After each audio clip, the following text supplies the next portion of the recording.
러시아 모스크바 대통령궁이 지금 심각한 논의에 들어갔습니다. 불과 며칠 전 한국에서 벌어진 한 사건이 러시아 의료 시스템 전체를 뒤흔들어 버렸기 때문입니다. 사건 보고를 받은 푸틴 대통령은 결국 결단을 내렸습니다. 한국의 의료 시스템을 러시아로 들여온다. 그 모든 시작은 누리호 발사를 참관하러 한국을 방문했던 러시아 우주국 소속 여성 연구원에게 벌어진 일이었습니다. 발사 현장을 연구 참관하던 중 그녀는 갑작스러운 간질 발작과 급성 호흡 곤란을 일으키며 그대로 쓰러졌는데요. 맥박은 희미해지고 얼굴 혈색은 사라지며 누가 봐도 시간이 얼마 남지 않은 상황.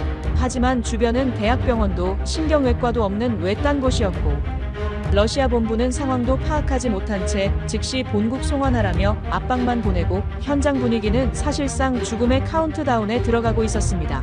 이 최악의 상황을 두고만 볼 수 없었던 한국 의료진이 움직였는데요. 당장 수술해야 합니다. 그런데 잠시 후 수술을 집도하던 교수는 도중에 마스크를 벗어던지고 수술방을 뛰쳐나와 버리며 오열하는데요.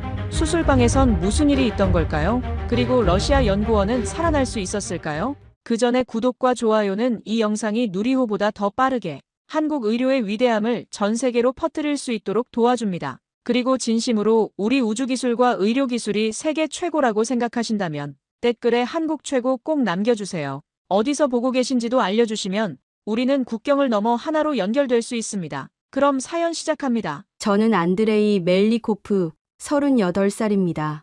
러시아 연방우주연구청에서 15년째 일하고 있습니다. 이번 출장은 한국의 누리호 발사 현장을 참관하기 위한 일정이었죠. 동행한 동료 이리나 소콜로바는 35살로 저보다 경력은 짧지만 분석 능력만큼은 우리 부서 최고였습니다. 그녀는 몇 년 전부터 희귀한 신경근 침식증을 앓고 있었어요.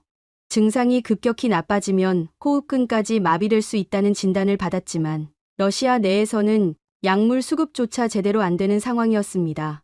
그래도 이리나는 괜찮다며 웃었고 저는 그 말을 믿고 싶었죠. 11월 25일 밤 고흥 우주센터 참관을 마치고 연구소 밖으로 나왔을 때였습니다. 바람이 차가웠어요. 이리나가 제 옆을 걷다가 갑자기 걸음을 멈췄습니다. 저는 그녀가 뭔가 말하려는 줄 알고 고개를 돌렸죠. 하지만 그녀는 아무 말도 하지 않았습니다. 그저 입술만 파르르 떨리고 있었어요. 순간 그녀의 무릎이 꺾였습니다.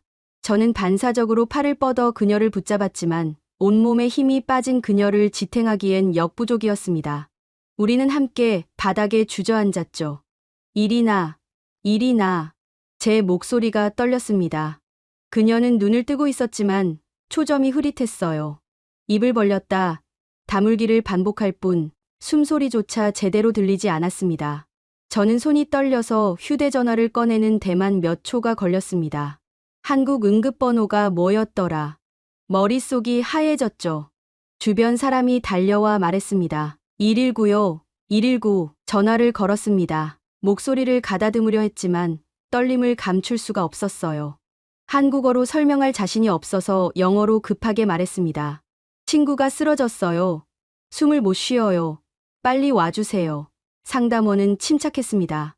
제 말을 다 듣고 위치를 물었죠. 저는 주변 사람에게 물어 주소를 전달했고 그 사람이 직접 전화를 받아 한국어로 다시 설명해줬습니다. 6분 만에 구급차가 도착했습니다. 사이렌 소리가 밤을 가르며 다가왔고 붉은 불빛이 제 얼굴을 스쳤습니다. 구급대원 2명이 뛰어내렸어요. 그들은 이리나에게 다가가 재빠르게 상태를 확인했습니다. 산소 포화도를 재고 눈동자 반응을 보고 맥박을 짚었죠. 저는 옆에서 떨리는 목소리로 말했습니다.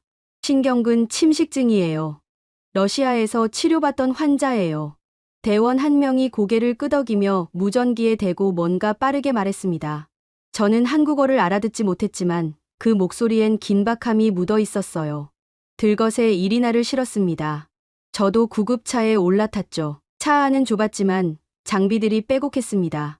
대원이 산소 마스크를 이리나 얼굴에 씌우고 링거를 놓기 시작했어요. 제 손은 주먹을 쥔 채 떨리고 있었습니다. 차가 출발했고 사이렌이 다시 울렸죠. 창밖으로 어두운 시골길이 빠르게 지나갔습니다. 저는 이리나의 손을 잡았어요. 그녀의 손은 차가웠고 힘이 전혀 없었습니다. 고흥병원에 도착했습니다. 응급실 문이 열리고 의료진이 달려 나왔어요. 이리나를 옮기는 동안 저는 그저 멍하니 서 있을 수밖에 없었습니다. 누군가 제게 물었습니다. 보호자세요? 저는 고개를 끄덕였죠.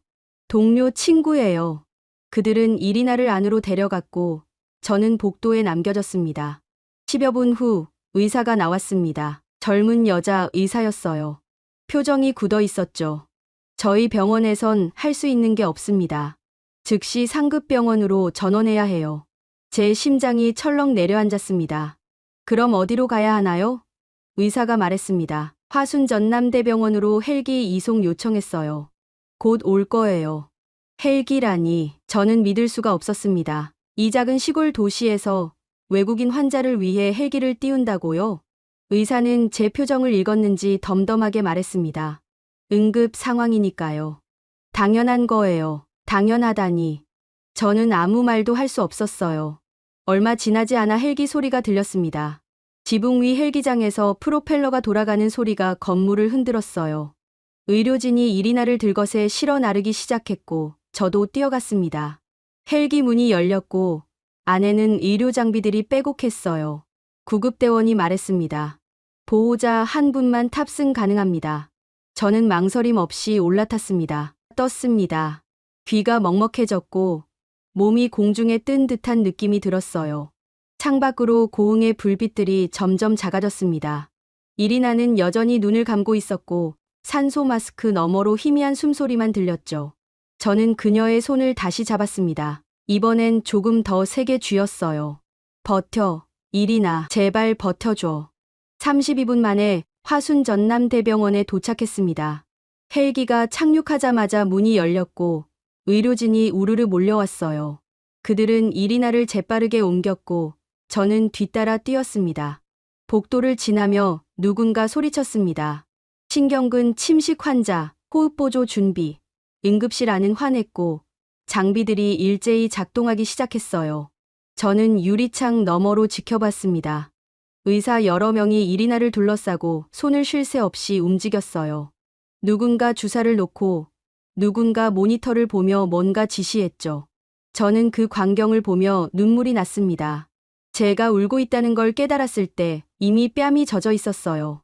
11월 26일 새벽, 저는 병원 복도 의자에 앉아 있었습니다. 잠을 잘 수 없었어요. 눈을 감으면 이리나가 쓰러지던 순간이 떠올랐고 뜨면 형광등 불빛만 눈을 찔렀죠. 간호사가 지나갈 때마다 저는 고개를 들었습니다. 혹시 이리나 소식을 전하러 오는 건 아닐까 하는 기대 때문이었어요. 하지만 그들은 그냥 지나쳤고 저는 다시 고개를 떨어뜨렸습니다. 새벽 5시쯤 의사가 나왔습니다. 40대로 보이는 남자 의사였어요. 피곤한 얼굴이었지만 눈빛만큼은 또렷했습니다. 저는 벌떡 일어났어요. 이리나는요? 의사가 천천히 말했습니다. 일단 호흡은 안정됐어요. 하지만 신경근 침식 진행 속도가 예상보다 빨라요. 저희 병원 장비로는 한계가 있습니다. 제 가슴이 다시 철렁했어요. 그럼 어떻게 해야 하나요? 의사가 말했습니다. 대전 충남대병원으로 이송해야 합니다. 거기에 고도 신경근 클리닉이 있어요. 지금 헬기 출동 요청했습니다. 또 헬기라니. 저는 입술을 깨물었어요. 비용은 얼마나? 의사가 고개를 저었습니다. 그건 나중에 생각하세요. 지금은 살리는 게 먼저예요. 저는 그 말에 아무것도 대답하지 못했습니다. 목이 메었거든요. 러시아에서라면 절대 불가능한 일이었어요. 외국인 환자를, 그것도 보험도 없는 사람을 2번이나 헬기로 이송한다니. 비용 걱정은 나중이라니. 저는 고개를 숙이고 두 손으로 얼굴을 감쌌습니다. 눈물이 또 나왔어요. 1시간 뒤 헬기가 도착했습니다. 이번에도 저는 이리나와 함께 탔어요. 헬기 안에서 이리나를 봤습니다. 그녀는 여전히 의식이 흐릿했고 눈을 반쯤 뜬 채 천장을 바라보고 있었어요. 저는 그녀 옆에 앉아 손을 잡았습니다. 이리나 들려? 그녀의 눈동자가 미세하게 움직였어요. 저를 보는 것 같기도 했고 아닌 것 같기도 했죠. 헬기가 날아오르는 동안 저는 창밖을 봤습니다. 새벽 하늘이 조금씩 밝아지고 있었어요. 구름 사이로 햇빛이 스며들기 시작했죠. 아름다운 풍경이었지만 저는 그걸 즐길 여유가 없었습니다. 이리나의 호흡 소리만 귀에 들렸거든요. 가쁘고 불규칙하고 힘겨운 소리였어요. 대전 충남대병원 옥상에 헬기가 내렸습니다. 문이 열리자 차가운 바람이 몰려들었어요. 의료진이 달려와 이리나를 옮겼고 저는 뒤를 따라 건물 안으로 들어갔습니다. 복도는 깨끗했고 넓었어요.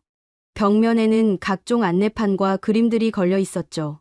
하지만 저는 그 어떤 것도 제대로 보지 못했습니다. 이리나를 실은 침대가 빠르게 움직이고 있었고 저는 그 뒤를 쫓는데 급급했거든요.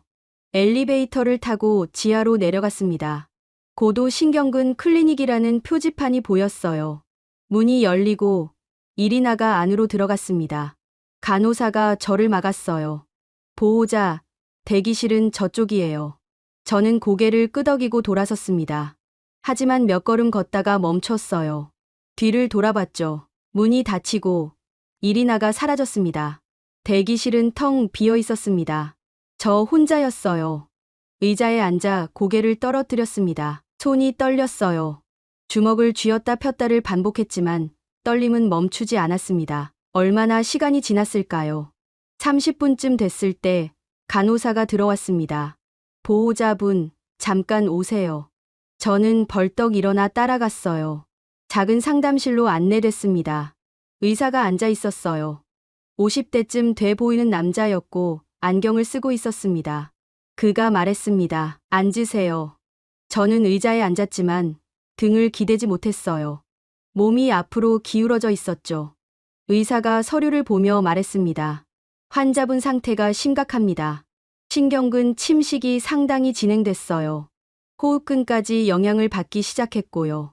저는 입술을 깨물었어요. 그럼 어떻게 되는 건가요? 의사가 고개를 들어 저를 봤습니다.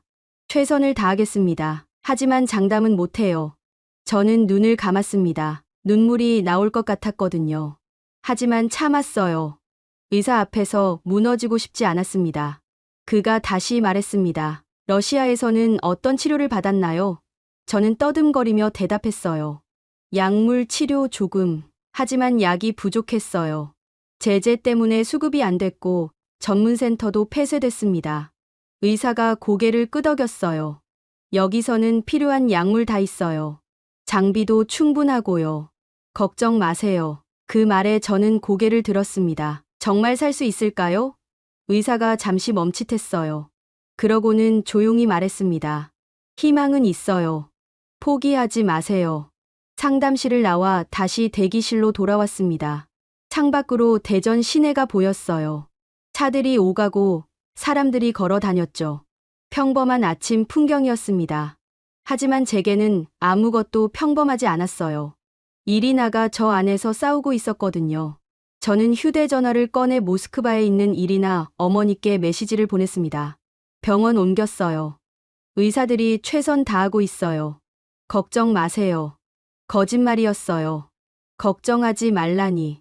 저도 걱정투성이인데, 하지만 그렇게라도 말해야 할 것 같았습니다. 오후가 됐습니다. 간호사가 와서 말했어요. 환자분 면회 가능해요.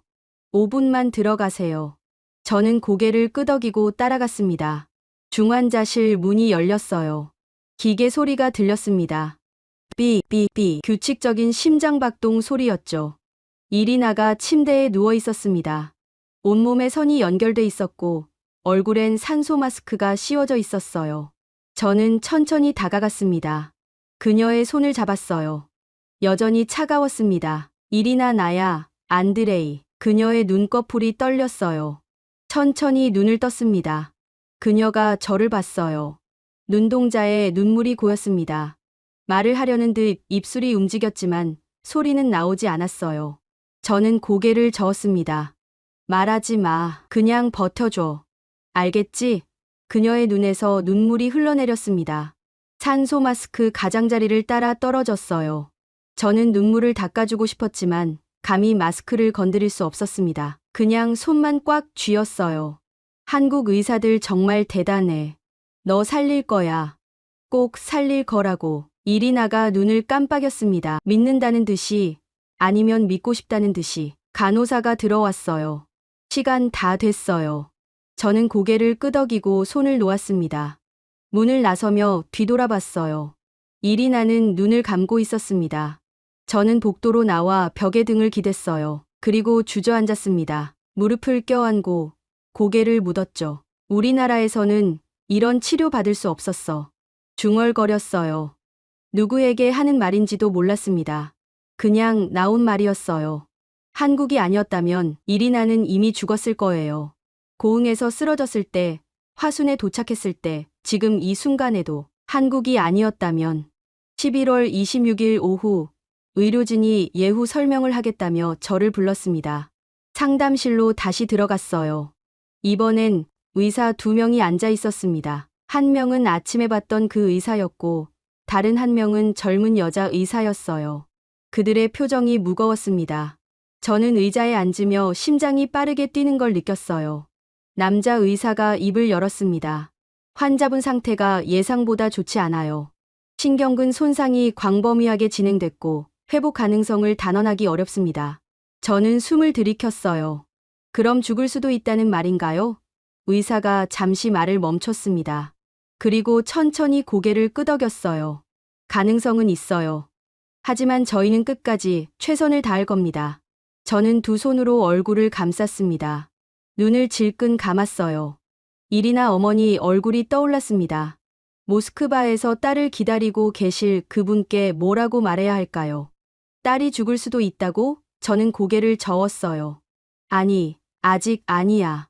아직 포기할 때가 아니야. 여자 의사가 조심스럽게 말했습니다. 가족분께 연락하시는 게 좋을 것 같아요. 영상 통화로라도 얼굴 보여드리세요. 저는 고개를 들었어요.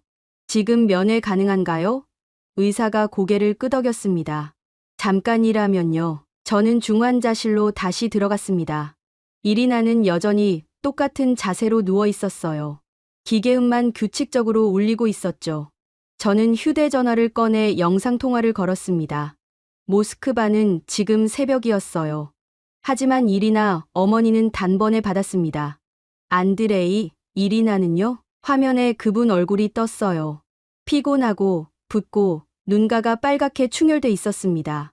저는 말없이 카메라를 돌려 이리나를 비췄어요. 어머니가 숨을 멈췄습니다. 그리고 비명처럼 울음을 터뜨렸어요. 이리나, 이리나야.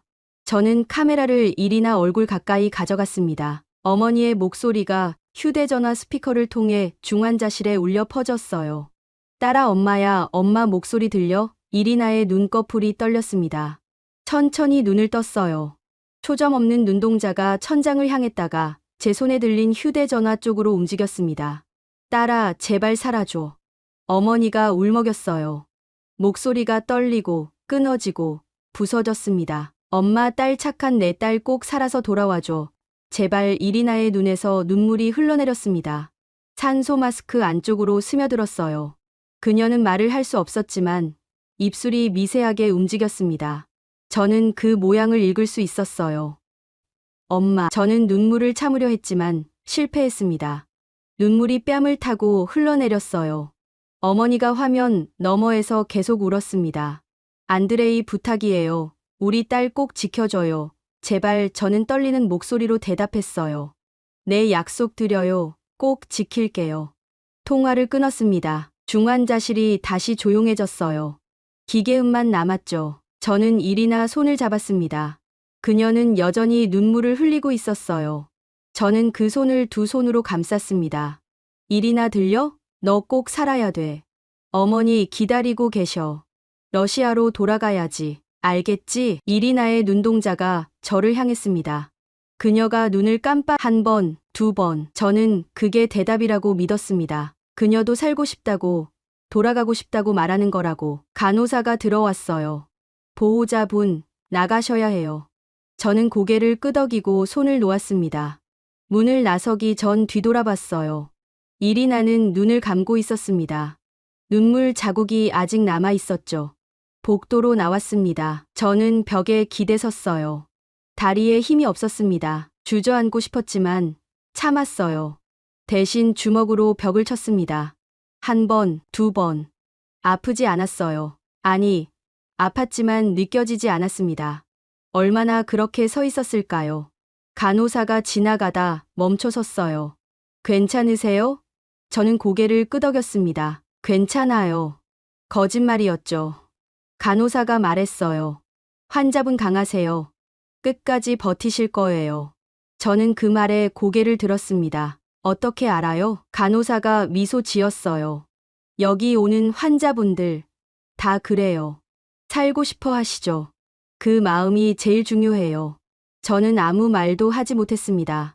간호사가 다시 걸어갔고 저는 그 뒷모습을 멍하니 바라봤어요. 대기실로 돌아왔습니다. 창밖은 어두워지고 있었어요. 대전 시내의 불빛이 하나둘 켜지기 시작했죠. 저는 의자에 앉아 휴대전화를 봤습니다. 이리나 어머니에게서 메시지가 와 있었어요. 안드레이, 한국 의사 선생님들께 제발 부탁드려요. 우리 딸 살려달라고요. 저는 답장을 쓰려다 멈췄습니다. 뭐라고 써야 할까요? 걱정 마세요. 괜찮을 거예요. 그런 말들이 다 거짓말처럼 느껴졌어요. 저는 휴대전화를 내려놓고 고개를 떨어뜨렸습니다. 그때 누군가 대기실 문을 열었어요. 아까 그 남자 의사였습니다. 저는 벌떡 일어났어요. 무슨 일인가요? 의사가 손을 들어 진정시키는 신용을 했어요. 괜찮아요. 환자분 상태 안정적이에요. 그냥 보호자 분 상태가 궁금해서요. 저는 멍하니 그를 봤습니다. 의사가 제 상태를 확인하러 온 거였어요. 환자가 아니라 보호자를. 저는 입술을 깨물었어요. 저 괜찮아요. 의사가 고개를 끄덕였습니다. 식사는 하셨어요? 저는 고개를 저었어요. 언제 먹었는지 기억도 안 났습니다. 의사가 말했습니다. 드셔야 해요. 보호자가 쓰러지면 환자한테도 안 좋아요. 그가 복도 끝을 가리켰어요. 저기 구내식당 있어요. 가서 뭐라도 드세요.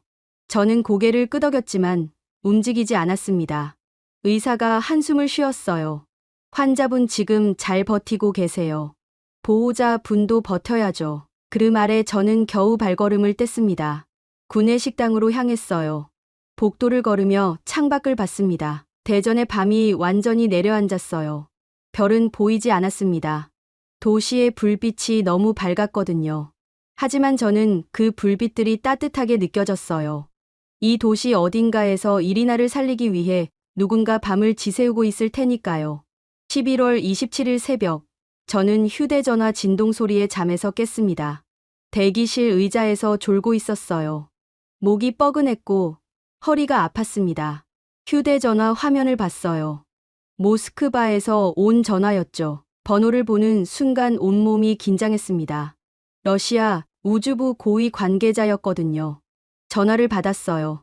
여보세요. 목소리가 쉬어 있었습니다. 상대방이 차갑게 말했어요. 안드레이, 소콜로바 연구원 상태가 어떤가? 저는 조심스럽게 대답했습니다. 위중합니다. 지금 한국 병원에서 치료받고 있어요. 그가 말했죠. 보고서 올려. 저는 잠시 망설였어요. 지금은 보고서 쓸 상황이 상대방이 말을 끊었습니다. 명령이야. 소콜로바 연구원 상태, 치료 내용, 한국 측 반응, 전부 상세히 적어서 오늘 안으로 보내. 저는 휴대전화를 꽉 쥐었어요. 알겠습니다. 통화가 끊겼습니다. 저는 휴대전화를 내려다봤어요. 화면이 꺼지고 제 얼굴이 어렴풋이 비쳤습니다. 피곤하고 수척하고 눈가가 퀭한 얼굴이었죠. 저는 한숨을 쉬었어요. 보고서, 지금 이리나가 죽어가는데 보고서라니. 하지만 거부할 수 없었습니다. 저는 노트북을 꺼내 타이핑을 시작했어요. 이리나가 쓰러진 경위, 병원 이송 과정, 현재 상태. 손가락이 자판을 두드렸지만 머릿속은 텅 빈 것 같았습니다. 문장이 제대로 만들어지지 않았어요. 지우고 다시 쓰고 또 지웠습니다. 1시간쯤 지났을 때 휴대전화가 또 울렸어요. 이번엔 다른 번호였습니다. 받았어요. 안드레이. 목소리가 낮고 무거웠습니다. 우주부 부국장이었어요. 소콜로바 연구원 상태를 과장하지 마. 저는 눈살을 찌푸렸습니다. 과장이요? 무슨 말씀이신지. 부국장이 말을 이었어요. 한국 측에 의료 기록 넘기지 마. 우리 연구원 정보가 외부로 새나가면 안 돼. 저는 믿을 수 없었습니다. 지금 이리나가 죽어가는데 정보 유출을 걱정하신다고요? 부국장의 목소리가 차가워졌어요. 명령이야, 안드레이. 따라. 저는 전화를 끊어버리고 싶었습니다. 하지만 그럴 수 없었어요. 저도 공무원이었으니까요. 저는 이를 악물고 대답했습니다. 알겠습니다. 통화가 끊겼어요. 저는 휴대전화를 의자 옆에 던졌습니다. 바닥에 떨어졌지만 깨지지 않았죠. 오전 9시쯤 또 전화가 왔습니다. 이번엔 우주부 소속이 아니었어요. 외교부였습니다. 목소리가 날카로웠어요. 안드레이 멜리코프? 네. 소콜로바 연구원 즉시 본국 이송 검토 중이야. 준비해. 저는 벌떡 일어났습니다. 뭐라고요? 상대방이 말했어요. 한국이 우리 인력을 빼내려는 거 아니냐는 의견이 있어. 소콜로바 연구원 러시아로 데려와야 해. 저는 목소리를 높였어요. 지금 본국으로 가면 죽어요. 러시아엔 치료할 곳이 없다고요. 상대방이 차갑게 말했습니다. 그건 내 판단이고 우린 다르게 본다. 명령 떨어지면 따라. 통화가 끊겼어요. 저는 휴대전화를 움켜쥐고 벽을 향해 소리를 지르고 싶었습니다. 하지만 참았어요. 여긴 병원이었으니까요. 저는 복도로 나갔습니다. 걸었어요. 어디로 가는지도 모른 채 그냥 걸었습니다. 발걸음이 빨라졌고 숨이 거칠어졌어요.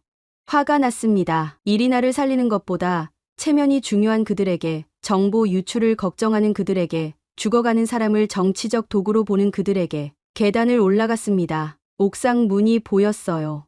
열고 나갔습니다. 찬바람이 얼굴을 때렸죠. 대전 시내가 한눈에 보였어요. 건물들이 빼곡했고 차들이 움직이고 사람들이 살아가고 있었습니다. 저는 난간을 잡고 고개를 떨어뜨렸어요. 한국이 아니면 안 돼요. 중얼거렸습니다. 바람이 그 말을 날려버렸어요.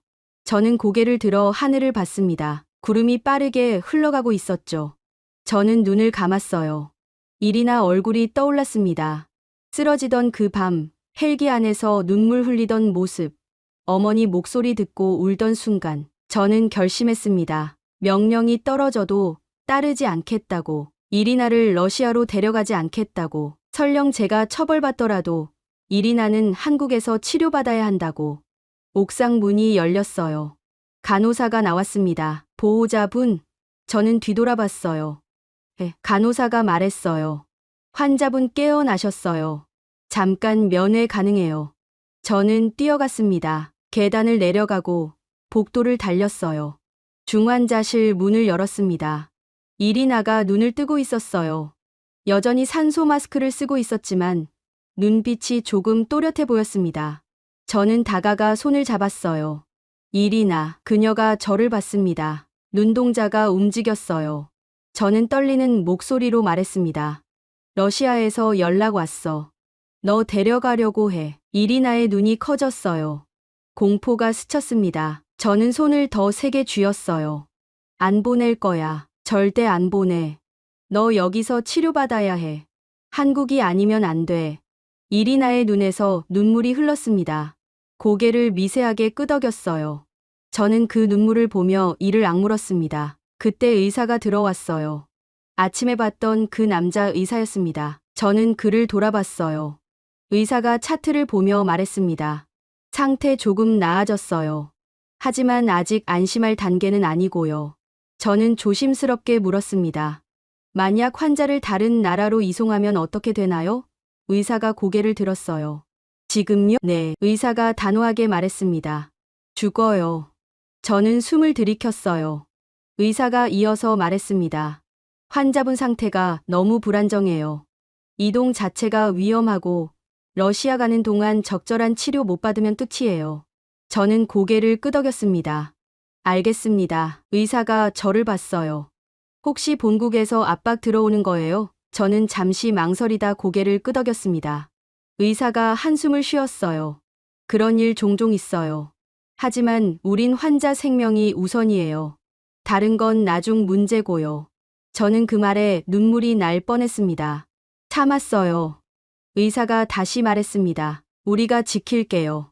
환자분. 그가 이리나를 봤어요. 당신은 환자예요. 국적 이전의 인간이고요. 우린 인간을 살려요. 저는 그 말을 듣고 고개를 숙였습니다. 눈물이 떨어질 것 같아서였어요. 의사가 나갔고 중환자실에 저와 이리나만 남았습니다. 저는 그녀 손을 잡고 조용히 말했어요.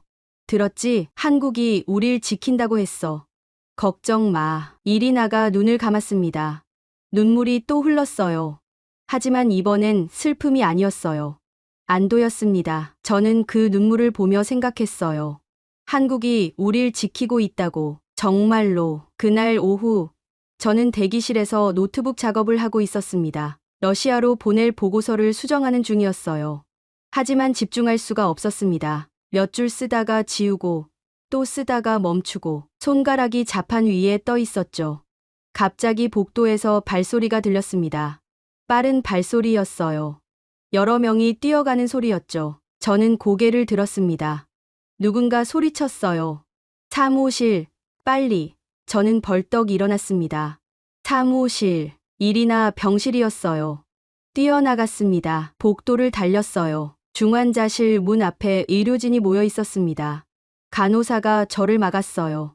보호자분, 안 돼요. 저는 그 팔을 뿌리치려 했지만 힘이 없었습니다. 이리나, 이리나. 문 너머로 소리가 들렸어요. 기계음이었습니다. 삐삐 불규칙한 경보음이었죠. 의사 목소리가 들렸어요. 신경근 재부종, 산소 포화도 떨어져. 누군가 소리쳤습니다. 약물 투여 준비. 저는 무릎에 힘이 빠졌습니다. 간호사가 저를 붙잡았어요. 진정하세요. 의료진이 최선 다하고 있어요. 저는 고개를 저었습니다. 안 돼, 이리나 안 돼. 유리창 너머로 보였어요. 의사 4명이 이리나를 둘러싸고 있었습니다. 한 명은 주사를 놓고 한 명은 모니터를 보며 뭔가 지시했어요. 간호사가 산소 농도를 조절하고 또 다른 의사가 이리나 목을 만지며 맥박을 확인했죠. 이리나는 움직이지 않았습니다. 눈을 감고 고개가 옆으로 기울어져 있었어요. 저는 유리창에 손을 댔습니다. 손바닥이 차가운 유리에 닿았어요. 입술이 떨렸습니다. 사라져 제발 중얼거렸지만 아무도 듣지 못했죠. 복도에 경보음만 울려 퍼졌습니다. 10여 분이 지났습니다. 아니, 더 짧았을 수도, 더 길었을 수도 있어요. 시간 감각이 사라졌거든요. 그저 서 있었습니다. 유리창에 손을 댄 채, 눈을 떼지 못한 채 경보음이 멈췄습니다. 규칙적인 삐 소리로 돌아왔어요. 의사들이 한숨을 쉬는 게 보였습니다. 한 명이 장갑을 벗으며 고개를 끄덕였죠. 간신히 넘긴 거였어요. 문이 열렸습니다. 의사가 나왔어요. 마스크를 벗으며 저를 봤습니다. 이마에 땀이 맺혀 있었어요. 일단 넘겼어요. 저는 그 말에 주저앉았습니다. 바닥에 무릎을 꿇었어요. 손으로 얼굴을 감쌌습니다. 의사가 제 옆에 쪼그리고 앉았어요. 호흡근 마비가 다시 왔어요. 신경근 부종이 예상보다 빠르게 진행됐고요. 저는 고개를 들었습니다. 그럼 또 올 수 있다는 건가요? 의사가 고개를 끄덕였어요. 가능성은 있어요. 저는 숨을 크게 들이켰습니다. 내쉬었어요. 다시 들이켰죠. 심호흡을 여러 번 했습니다. 의사가 말했어요. 하지만 이번에 넘겼잖아요. 다음에도 넘길 수 있어요. 저는 그 말을 믿고 싶었습니다. 하지만 확신할 수 없었어요. 의사가 일어섰습니다. 조금 있다. 면회 가능해요. 들어가 보세요. 저는 고개를 끄덕이고 벽에 기댔어요. 다리가 떨렸습니다. 일어설 힘이 없었죠. 30분쯤 지났을 때 간호사가 왔어요. 들어가세요. 저는 겨우 일어나 중환자실로 들어갔습니다. 이리나가 누워 있었어요. 얼굴이 더 창백해 보였습니다. 산소 마스크 안으로 입김이 희미하게 서렸다 사라졌다 했어요. 저는 천천히 다가갔습니다. 침대 옆에 섰죠. 손을 뻗었지만 감히 만지지 못했어요. 그녀가 너무 약해 보였거든요. 손을 대면 부서질 것 같았습니다. 이리나, 목소리가 잠겼어요. 말이 제대로 나오지 않았습니다. 저는 목을 가다듬고 다시 말했어요. 나야 안드레이. 이리나의 눈꺼풀이 떨렸습니다. 천천히 눈을 떴어요. 초점이 흐릿했죠. 저는 손을 내밀어 그녀 손을 잡았습니다. 차갑고 축축했어요. 땀인지 뭔지 모르게 손바닥에 묻었습니다. 저는 신경 쓰지 않고 꽉 쥐었어요. 방금 위험했어. 하지만 넘겼어. 의사 선생님들이 살렸어. 이리나의 눈에서 눈물이 흘렀습니다. 말없이 흘렀어요. 그녀는 입술을 움직이려 했지만 소리가 나오지 않았죠. 저는 고개를 저었습니다. 말하지 마. 힘 빼지 마. 그냥 버텨줘. 이리나가 눈을 깜빡였어. 한 번, 두 번. 저는 그게 대답이라고 믿었습니다. 저는 그녀 손을 두 손으로 감쌌어요. 아직 끝나지 않았어. 아직 포기하면 안 돼. 어머니 기다리고 계셔. 모스크바에서. 꼭 돌아가야지. 이리나의 눈동자가 저를 봤습니다. 그 안에 뭔가 있었어요. 두려움, 희망, 절망, 의지 다 섞여 있었죠. 저는 그 눈을 보며 말을 이었습니다. 한국이 널 살릴 거야. 이 나라가 우릴 지키고 있어. 간호사가 들어왔어요. 시간 다 됐어요. 저는 고개를 끄덕이고 손을 놓았습니다. 천천히 물러났죠. 문을 나서기 전 뒤돌아봤어요. 이리나는 눈을 감고 있었습니다. 가슴이 미세하게 오르내렸어요. 살아 있었습니다. 아직 복도로 나왔습니다. 저는 벽에 등을 기대고 주저앉았어요. 바닥에 앉아 무릎을 껴안았습니다. 고개를 묻었죠. 눈물이 났습니다. 참으려 했지만 멈출 수가 없었어요. 어깨가 떨렸고 숨이 흐느낌으로 끊어졌습니다. 누군가 제 옆에 앉았어요. 고개를 들었습니다. 간호사였어요. 젊은 여자 간호사였죠. 그녀가 조용히 말했습니다. 많이 힘드시죠? 저는 고개를 끄덕였어요. 말을 할 수 없었습니다. 간호사가 말을 이었어요. 환자분 강해요. 여기까지 온 거 자체가 기적이에요. 저는 그녀를 봤습니다. 기적이요? 간호사가 고개를 끄덕였어요. 보통은 여기까지 못 와요. 포기하거든요. 근데 환자분은 안 포기했어요. 그게 제일 중요해요. 저는 눈물을 닦았습니다. 손등으로 뺨을 문질렀어요. 간호사가 일어서며 말했습니다. 저희도 안 포기해요. 끝까지 함께 할 거예요. 그녀가 걸어갔고 저는 그 뒷모습을 봤습니다. 창밖이 어두워지고 있었어요. 대전의 밤이 다시 내려앉고 있었습니다. 저는 창가로 가서 밖을 봤어요. 불빛들이 하나둘 켜졌습니다. 차들이 움직이고 사람들이 집으로 돌아가고 도시가 살아 숨 쉬고 있었죠. 저는 그 불빛들을 보며 생각했습니다. 저 안 어딘가에 이리나를 살리기 위해 밤을 지새울 사람들이 있다고. 약을 만드는 사람, 장비를 점검하는 사람, 내일 아침 교대할 간호사, 응급 상황에 대비하는 의사. 모두 이리나를 위해 존재한다고. 저는 창문에 손을 댔습니다. 유리가 차갑게 손바닥을 식혔어요. 제발 중얼거렸습니다. 제발 살려줘. 누구에게 하는 말인지 몰랐어요. 신에게, 한국에게, 이리나에게 그냥 나온 말이었습니다. 11월 28일 새벽, 저는 또 복도 의자에서 잠들었습니다. 목이 뻐근했고 온몸이 무거웠어요. 눈을 뜨자 형광등 불빛이 눈을 찔렀습니다. 시계를 봤어요. 새벽 5시였죠. 병원은 조용했습니다. 간호사들 발소리만 가끔 들렸어요. 화장실에 가서 세수를 했습니다. 거울에 비친 제 얼굴이 낯설었어요. 수염이 자라 있었고 눈가가 퀭했으며 입술이 트고 갈라져 있었죠. 저는 찬물로 얼굴을 씻었습니다. 물이 차가웠어요. 정신이 조금 들었죠. 복도로 나왔습니다. 간호사 한 명이 카트를 끌고 지나갔어요. 저는 그녀에게 물었습니다. 이리나 소콜로바 환자 상태는요? 간호사가 멈춰섰어요. 밤새 안정적이었어요. 걱정 마세요. 저는 안도의 한숨을 쉬었습니다. 간호사가 말했어요. 지금 병실 정리 중이에요. 조금 있다 들어가실 수 있어요. 저는 고개를 끄덕였습니다. 간호사가 다시 카트를 끌고 갔어요. 저는 중환자실 문 앞에 섰습니다. 유리창 너머로 이리나가 보였어요. 여전히 누워 있었죠. 30여 분 후 다른 간호사가 나왔습니다. 들어오세요. 저는 중환자실로 들어갔어요. 이리나는 눈을 뜨고 있었습니다. 천장을 바라보고 있었죠. 저는 조용히 다가갔습니다. 이리나, 그녀가 고개를 돌렸어요.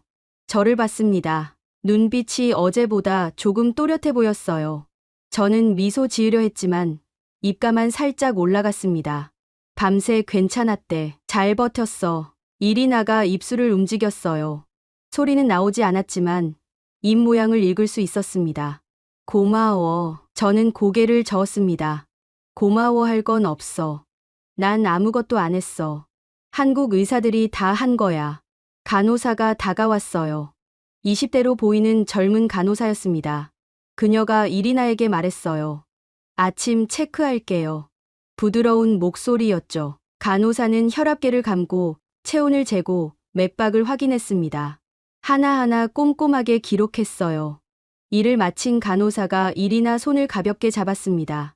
이리나 씨, 오늘도 잘 버티셨어요. 그녀가 웃으며 말했어요. 힘내세요. 조금씩 나아지고 있어요.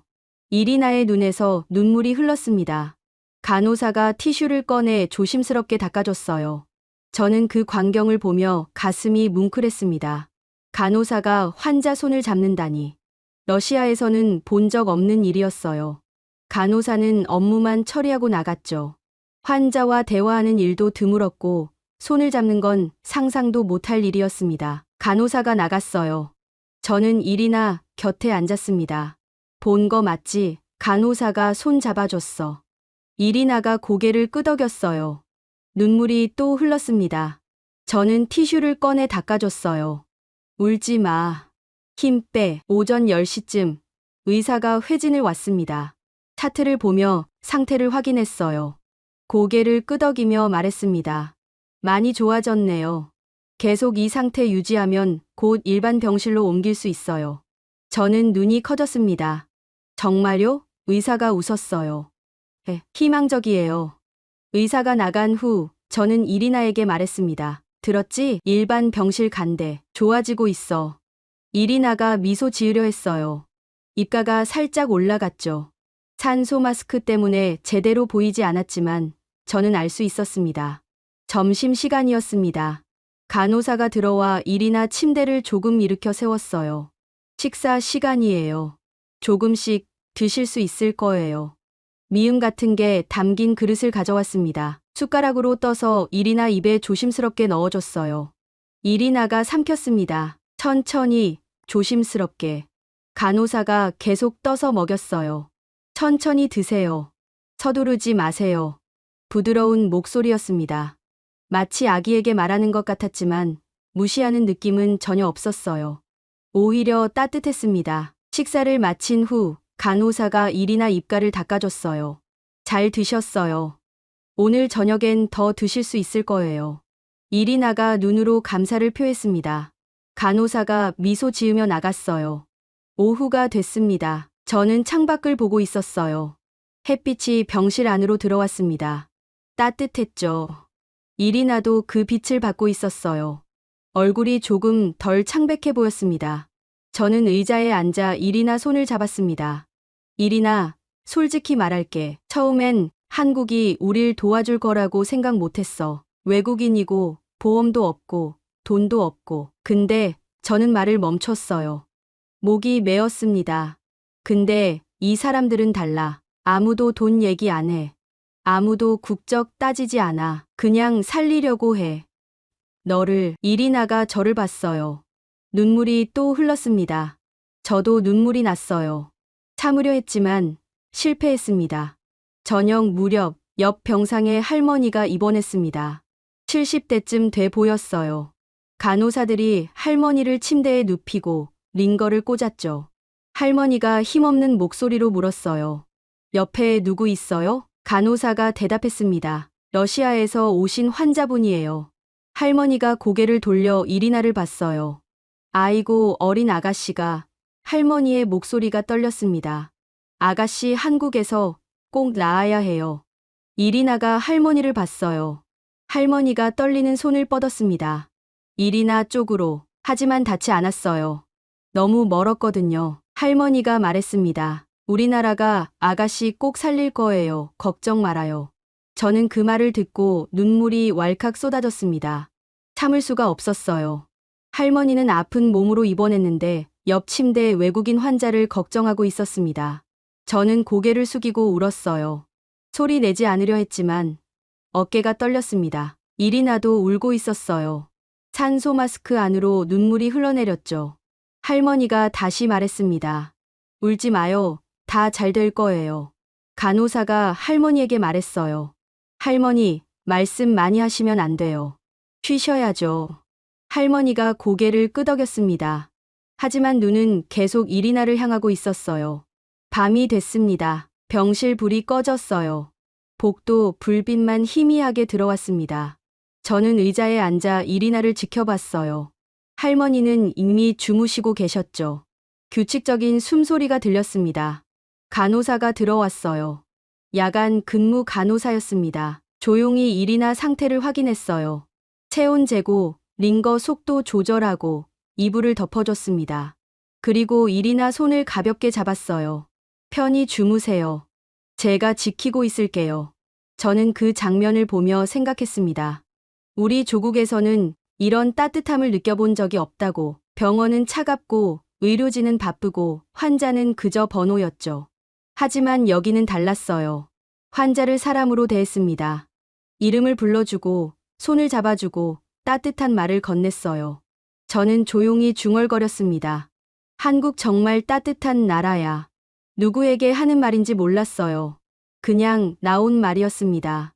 이리나가 눈을 떴어요. 저를 봤습니다. 저는 미소 지었어요. 잘 자. 내일은 더 좋아질 거야. 이리나가 눈을 감았습니다. 저는 그녀 손을 잡고 앉아 있었어요. 밤새도록 지키고 있었습니다. 11월 28일 밤 10시쯤 의사가 중환자실로 들어왔습니다. 저는 의자에 앉아 졸고 있었어요. 발소리에 깼습니다. 눈을 비비며 고개를 들었죠. 의사가 차트를 들고 모니터를 확인하고 있었어요. 저는 조용히 물었습니다. 무슨 일인가요? 의사가 뒤돌아봤어요. 깨우려던 참이었어요. 그가 미소 지었습니다. 좋은 소식이에요. 저는 벌떡 일어났습니다. 좋은 소식이요? 의사가 고개를 끄덕였어요. 환자분 호흡근 기능이 회복되기 시작했어요. 산소 포화도도 안정됐고 신경근 반응도 나아지고 있어요. 저는 그 말을 듣고 멍했습니다.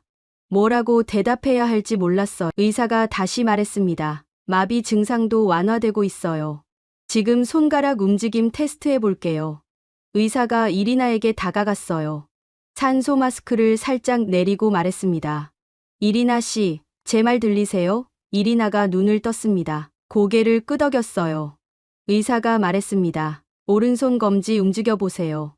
이리나의 오른손이 이불 위에 놓여 있었어요. 저는 숨을 죽이고 지켜봤습니다. 몇 초가 지났죠. 그리고 이리나의 검지가 움직였습니다. 미세하게, 천천히, 하지만 분명하게. 저는 입을 막았습니다. 눈물이 쏟아질 것 같았어요. 의사가 말했습니다. 좋아요.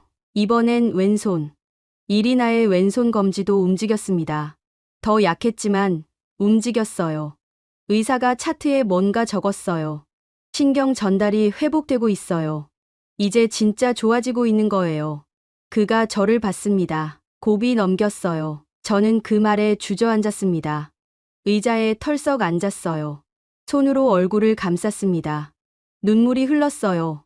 이번엔 참지 않았습니다. 그냥 울었어요. 소리 내지 않으려 했지만 흐느낌이 새어나왔습니다. 의사가 제 어깨를 두드렸어요. 잘 버텨주셨어요. 환자분도 보호자분도. 저는 고개를 들었습니다. 눈물 범벅인 얼굴로 의사를 봤어요. 정말 살 수 있는 건가요? 의사가 고개를 끄덕였습니다. 이제 희망이 확실해요. 며칠 더 지켜봐야겠지만 회복 중이에요. 저는 다시 눈물이 났어요. 의사가 나갔고 중환자실에 저와 이리나만 남았습니다. 저는 이리나에게 다가갔어요. 침대 옆에 무릎 꿇고 앉았습니다. 그녀의 손을 잡았어요. 들었지? 좋아지고 있대. 진짜 살 수 있어. 이리나가 저를 봤습니다. 눈에 눈물이 가득했어요. 저는 떨리는 목소리로 말했습니다. 이 나라 정말 기적 같아. 한국이 아니었으면 말을 잇지 못했어요. 목이 메었거든요. 이리나가 입술을 움직였습니다.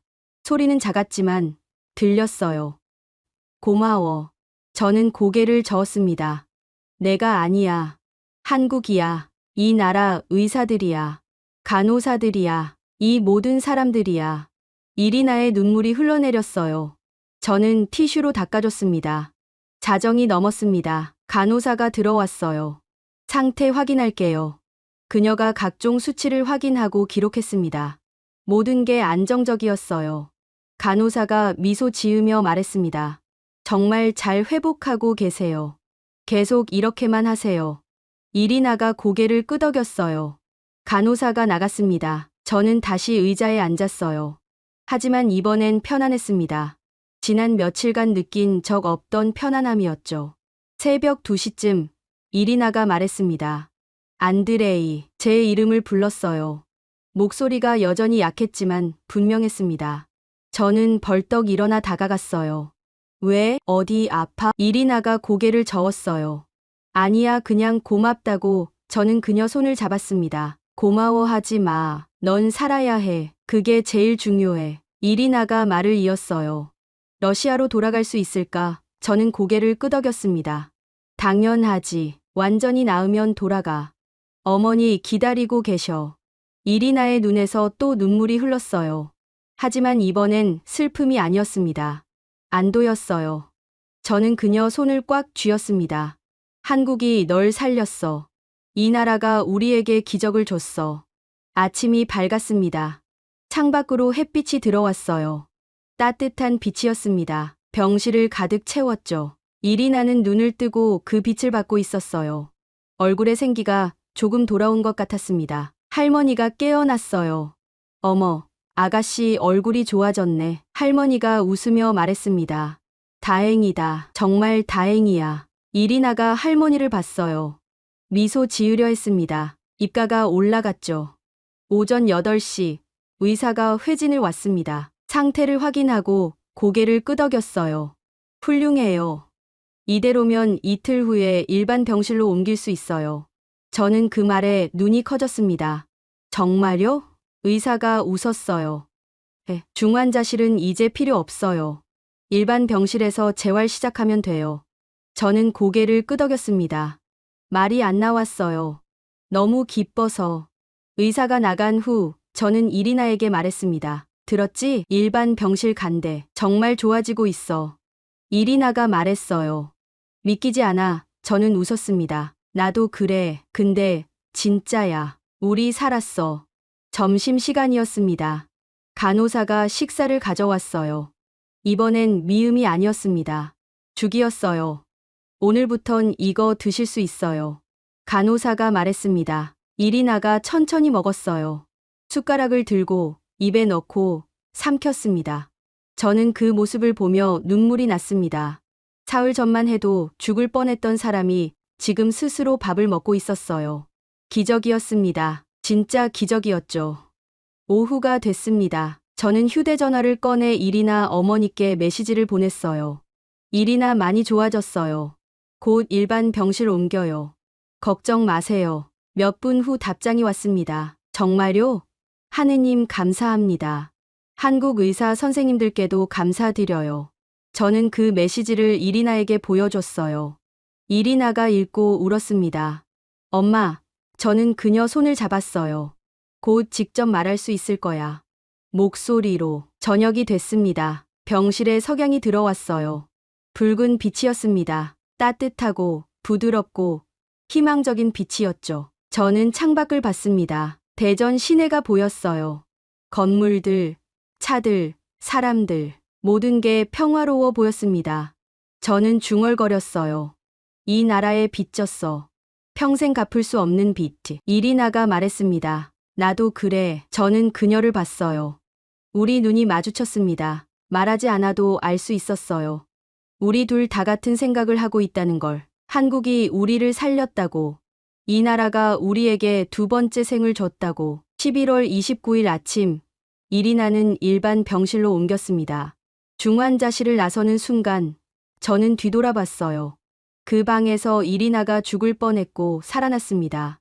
모든 게 거기서 일어났죠. 저는 묵묵히 고개를 숙여 인사했어요.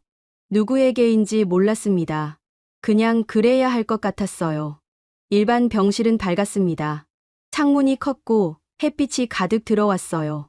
이리나를 침대에 눕히고 간호사들이 각종 장비를 연결했습니다. 하지만 중환자실만큼 많지는 않았어요. 산소 마스크도 벗었습니다. 이리나의 맨얼굴을 본 건 며칠 만이었죠. 저는 그녀를 봤습니다. 여전히 창백했지만 생기가 돌아오고 있었어요. 입술에 색이 있었고 눈빛이 또렷했습니다. 저는 미소 지었어요. 예뻐 보여. 이리나가 웃었습니다. 목소리가 나왔어요. 거짓말. 저는 고개를 저었습니다. 진짜야. 살아있으니까 예뻐. 간호사가 나가고 우리 둘만 남았습니다. 창밖으로 대전의 겨울 풍경이 보였어요. 나뭇가지에 잎이 없었고 하늘은 맑았습니다. 차가운 햇빛이 건물들을 비추고 있었죠. 이리나가 말했습니다. 창밖 좀 봐줄래? 저는 고개를 끄덕이고 커튼을 활짝 열었어요. 햇빛이 쏟아져 들어왔습니다. 이리나가 눈을 가늘게 떴어요. 따뜻해. 저는 의자에 앉아 그녀를 지켜봤습니다. 이리나는 창밖을 보고 있었어요. 한참을 그렇게 있다가 말했습니다. 안드레이, 한국이 아니었다면 말을 잇지 못했어요. 저는 그녀 손을 잡았습니다. 알아, 나도 알아. 우리는 말없이 앉아 있었어요. 창밖 풍경만 바라봤습니다. 오전 10시쯤 의사가 왔습니다. 재활 계획을 설명했어요. 앞으로 2주에서 3주 정도 재활 치료 받으시면 돼요. 물리치료, 작업치료, 신경근 강화 운동. 천천히 하면 일상생활 복귀 가능해요. 이리나가 물었습니다. 러시아로 돌아갈 수 있나요? 의사가 고개를 끄덕였어요. 물론이죠. 완전히 회복되면 가능해요. 다만 정기 검진은 필요할 거예요. 이리나의 눈에서 눈물이 흘렀습니다. 의사가 티슈를 건넸어요. 울지 마세요. 이제 괜찮아요. 정말로. 이리나가 고개를 끄덕이며 눈물을 닦았습니다. 의사가 나간 후 저는 휴대전화를 꺼내 이리나 어머니께 영상통화를 걸었어요. 이번엔 이리나가 직접 받았습니다. 화면에 어머니 얼굴이 떴어요. 이리나, 엄마, 이리나의 목소리가 떨렸습니다. 어머니가 울기 시작했어요. 딸아, 목소리 들린다. 정말 들려. 이리나도 울었습니다. 엄마, 나 괜찮아 살았어. 어머니가 화면에 얼굴을 가까이 대며 말했어요. 한국 정말 감사해. 우리 딸 살려줘서. 이리나가 고개를 끄덕였습니다. 응, 한국이 날 살렸어. 통화는 10여 분 이어졌습니다. 어머니는 계속 울었고 이리나도 울었어요. 저는 옆에서 지켜봤습니다. 가슴이 뭉클했죠. 통화를 끊은 후 이리나가 말했습니다. 안드레이, 고마워. 정말 고마워. 저는 고개를 저었어요. 내가 뭘 했어? 아무것도 안 했어. 한국이 다 했지. 이리나가 말했습니다. 너도 했어. 옆에 있어줬잖아. 손 잡아줬잖아. 포기 안 했잖아. 저는 그 말에 눈물이 났어요. 참으려 했지만 흘렀습니다. 점심시간이었습니다. 식사가 나왔어요. 밥, 반찬. 일반식이었습니다. 이리나가 숟가락을 들고 천천히 먹었어요. 저는 그 모습을 보며 웃었습니다. 맛있어? 이리나가 고개를 끄덕였어요. 정말 맛있어.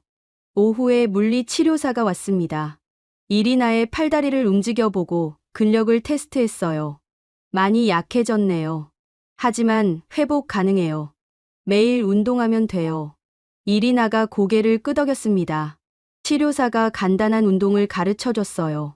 손가락 펴고 오므리기, 발목 돌리기, 팔 들어올리기. 이리나가 따라했습니다. 천천히, 힘겹게, 하지만 해냈어요. 저는 옆에서 응원했습니다. 잘했어. 정말 잘했어. 이리나가 지쳐서 침대에 누웠어요. 숨이 가빴지만 미소 지었습니다. 할 수 있을 것 같아. 저녁 무렵 저는 병원 복도를 걸었습니다. 며칠 만에 제대로 걷는 기분이었어요. 구내식당에 가서 밥을 먹었습니다. 따뜻한 국밥이었죠. 한 숟가락 떠서 입에 넣었어요. 눈물이 났습니다. 왜 우는지 몰랐어요. 그냥 눈물이 흘렀습니다. 밥을 다 먹고 병실로 돌아왔습니다. 이리나는 자고 있었어요. 편안한 얼굴이었습니다. 저는 창가에 서서 밖을 봤어요. 대전의 밤이 내려앉고 있었습니다. 불빛들이 하나둘 켜졌죠. 저는 조용히 중얼거렸습니다. 한국은 그녀를 살렸습니다. 누구에게 하는 말인지 몰랐어요. 그냥 말하고 싶었습니다. 며칠 후 이리나는 혼자 걸을 수 있게 됐습니다. 천천히, 조심스럽게, 하지만 걸었어요. 복도를 왔다 갔다 했습니다. 저는 옆에서 지켜봤어요. 넘어질까봐 손을 뻗고 있었지만 이리나는 넘어지지 않았습니다. 할 수 있어. 이리나가 말했어요. 정말 할 수 있어. 저는 웃었습니다. 넌 할 수 있어.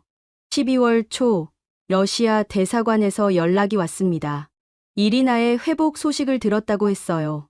그들은 한국 정부에 공식 감사 서한을 보냈다고 말했습니다. 저는 그 말을 듣고 씁쓸했어요. 처음엔 데려가려 했으면서. 하지만 중요한 건 아니었습니다.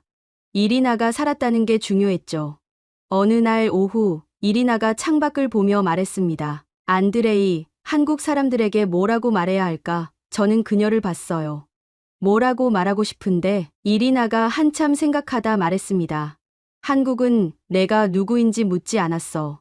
러시아 사람인지, 돈이 있는지, 보험이 있는지 아무것도 묻지 않았어. 단지 살리기 위해 전부가 움직였어. 저는 고개를 끄덕였습니다. 이리나가 말을 이었어요. 한국은 우주를 올리고 인간의 생명도 들어올리는 나라야. 나는 그걸 온몸으로 느꼈어. 저는 그 말을 듣고 눈물이 났습니다. 이리나도 울었어요. 우리는 한참을 울었습니다. 창밖으로 대전의 겨울 햇살이 들어왔어요. 따뜻했습니다. 퇴원 날이 정해졌습니다. 12월 중순이었어요. 이리나는 러시아로 돌아갈 준비를 했습니다. 저는 그녀를 도왔어요. 마지막 날 의사와 간호사들이 왔습니다. 이리나에게 인사했어요. 건강하세요. 러시아 가서도 꼭 정기검진 받으세요. 이리나가 울며 말했습니다. 감사합니다. 정말 감사합니다. 제 생명을 구해주셔서. 간호사들도 울었어요. 서로 껴안았습니다. 저는 옆에서 지켜봤어요. 가슴이 뭉클했죠. 병원을 나섰습니다. 겨울 공기가 차가웠어요. 하지만 상쾌했습니다. 이리나가 하늘을 올려다봤어요. 파랗다. 저는 고개를 끄덕였습니다. 정말 파래. 공항으로 가는 길. 이리나가 말했습니다. 안드레이, 다시 올 거야. 한국에 꼭 다시 올 거야. 저는 웃었어요. 같이 오자. 비행기에 올랐습니다. 창밖으로 한국 땅이 보였어요. 이리나가 창문에 손을 댔습니다.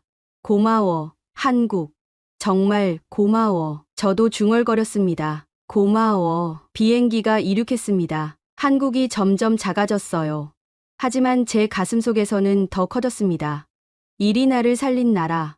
우리를 품어준 나라. 포기하지 않은 나라. 저는 눈을 감았습니다. 이리나의 손을 잡았어요. 우리는 살아서 집으로 돌아가고 있었습니다. 한국 덕분에.